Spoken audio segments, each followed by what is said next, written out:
Sementara itu, Setiausaha Agong Barisan Nasional Tan Sri Anwar Musa mengakui bahawa UMNO dan Parti Bersatu masih berunding berhubung syarat baharu kerjasama antara kedua-dua parti itu.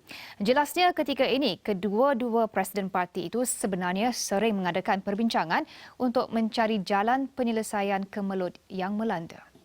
Pertama sekali soal kerjasama antara parti. Kita semua ni nak masuk pilihan raya. Lepas tu kita nak rakyat pilih kita. Dan lepas tu tujuannya apa yang penting? Tujuannya kita nak kerja, nak khidmat kepada rakyat. Rakyat pun naik meluat dah kalau kita tengok tonggang langgang 3 kali setahun nak kena susun kabinet dan sebagainya. Apa kerja? Sementara itu, orang ramai mahu ahli politik duduk berbincang mencari jalan membantu rakyat yang terjejas akibat pandemik COVID-19. Mereka menyifatkan gelagat ahli politik yang sibuk memburu kuasa hanya menyebabkan rakyat makin tertekan dengan situasi dihadapi ketika ini. Politik kita ni, ekonomi kita ni tak stabil. COVID-19 dok makin bertambah.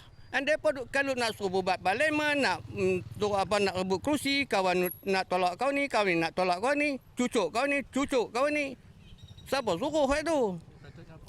Sepatutnya hampa relax dulu. COVID-19 kita hadapi dulu.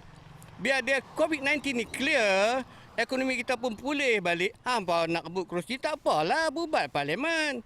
Dengan keadaan COVID pada hari ini, yang kita tahu, kita tak maulah jadi keadaan negara kita ni jadi macam negara luar. Jadi contoh terbaru adalah dekat Sabah. Jadi kalau pilihan raya negeri kat Sabah tu tak buat, mungkin COVID kita ni tak meningkat. Jadi bila sekarang ni pemimpin-pemimpin pun tengah duk berebut.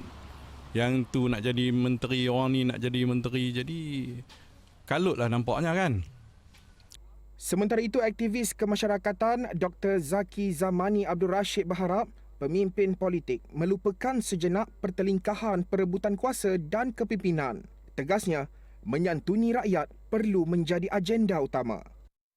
Ada masanya kita sesama parti politik kita bertekak dan bertelagah dan sebagainya. Tapi apabila negara ditimpa satu bencana, satu krisis yang besar, saya rasa sampai satu masanya semua parti politik kena berlapang dada dan melihat dari sudut pandang yang lebih besar demi kepentingan negara dan bukan sekadar politik sempit parti politik masing-masing semata-mata.